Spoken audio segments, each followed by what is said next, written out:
জানো দোয়া কি? এটা শুধুমাত্র ভাষা নয়, বরং একটা জীবন্ত সম্পর্ক বান্দা আর তার রবের মধ্যে। একটা এমন সম্পর্ক যা সময়ের কয়েদ থেকে মুক্ত, যা না কখনো পুরনো হয় আর না কখনো শেষ হয়। দোয়া আসলে মনির সেই কৈফিয়ত যা বান্দাকে তার রবের সাথে জুড়ে দেয়। যখন মানুষ দুনিয়ার থেকে সরে গিয়ে শুধুমাত্র বারবার তার রবের দিকে মনোযোগী হয়ে যায়, তো এটা সেই মুহূর্ত হয় যখন জবান নীরবও থাকে, তখনও মন বলতে থাকে, আর আল্লাহ তাআলা শোনেন। আর জানো, মানুষ এই দুনিয়াতে অনেক আশ্রয়ের উপরে ভরসা করে, কিন্তু বাস্তবতা হলো এটা যে সবচেয়ে মজবুত আশ্রয় শুধুমাত্র আল্লাহরই সত্তার। যখন বান্দা এটা বুঝে নেয়, তো তার মন থেকে অস্থিরতা, ভয় আর অবিশ্বাস আস্তে আস্তে শেষ হয়ে যায়। জীবনে পরীক্ষা আসে, কখনো পরিস্থিতিও অনেক কঠিন হয়ে যায়, কখনো মন ভেঙেও যায়, আর কখনো রাস্তা বন্ধ নজরে আসে। এমন সময় মানুষ হয় হতাশ হয়ে যায়, অথবা তার রবের নিকটে এসে যায়।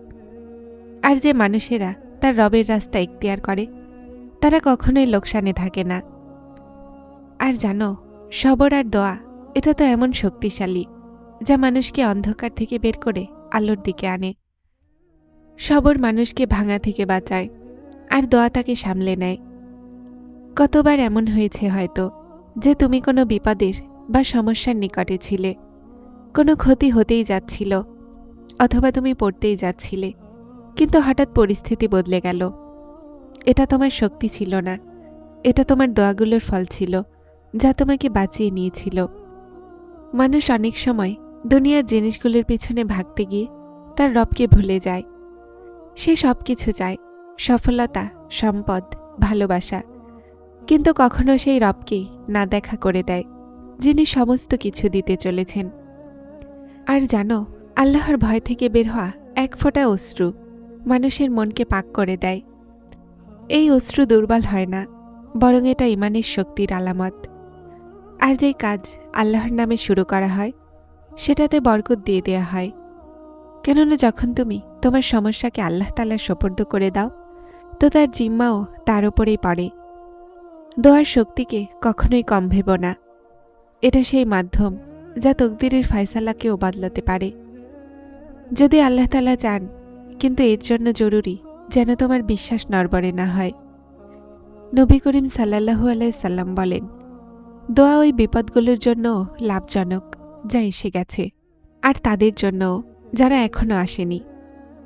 এজন্য দোয়াকে শুধুমাত্র কঠিন সময়ের জন্য সীমাবদ্ধ রেখো না, বরং একে তোমার জীবনের অবিচল অংশ বানিয়ে নাও। কোরআন মাজিদে আল্লাহ তাআলা বলেন, আর তোমার রব বলেন, আমার কাছে দোয়া করো, আমি তোমার দোয়া কবুল করব। আল্লাহ তাআলা আরেকটি মাকামে বলেন যে আল্লাহর রহমত হতে নিরাশ হয়ো না। এটা ওয়াদা, আর আল্লাহ তার ওয়াদার খেলাফ করেন না। দোয়ার কবুলিয়ত শুধুমাত্র ভাষায় নয়, বরং মনের ইখলাস, নেক সত্যতা আর আমলের পবিত্রতায় হয়। আর কখনো কবুলিয়ত এইভাবে হয় না যেভাবে আমরা চাই, বরং তার চেয়ে উত্তম সুরতে হয়, যা আমাদের হকে বেশি উত্তম হবে। আর জানো, কখনো এমনও হয় যে বান্দার দোয়া জলদি কবুল হয় না, কেননা আল্লাহ তাআলা তাকে বারবার শুনতে চান। উনি চান যে তার বান্দা বারবার তারই দরজায় আসুক, আর তার কাছেই যাক, তার ওপরেই ভরসা করুক। আর জানো, প্রতিটা অন্ধকার রাতের পরে একটা উজ্জ্বল সকাল অবশ্যই আসে। এভাবেই প্রতিটা বিপদের পরে স্বস্তিও অবশ্যই আসে। এটা আল্লাহ তাআলার নিজাম, আর এটা কখনোই বদলায় না। যদি তুমি আল্লাহর দরজায় কড়া নাড়বে, তো তিনি অবশ্যই দরজা খুলবেন।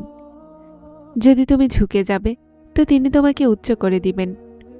যদি তুমি তার হয়ে যাবে, তো তিনি দুনিয়াকে তোমার জন্য সহজ করে দিবেন।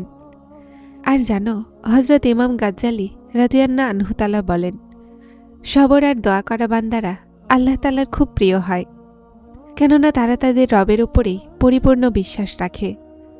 তাই তোমার মনকে দোয়ার অভ্যস্ত বানিয়ে নাও, তোমার জবানকে জিকিরে মশগুল রাখো, আর তোমার বিশ্বাসকে কখনো দুর্বল হতে দিও না, কেননা তোমার রব শুনছেন তোমার সব নীরব দোয়াকেও, আর তিনি তোমাকে কখনোই হতাশ করবেন না। আর যদি তুমি পরিপূর্ণ বিশ্বাস করবে তো দেখে নিও তিনি তোমার দোয়াগুলোতে খুব জলদি কোণের মোহর লাগিয়ে দিবেন ইনশাআল্লাহ।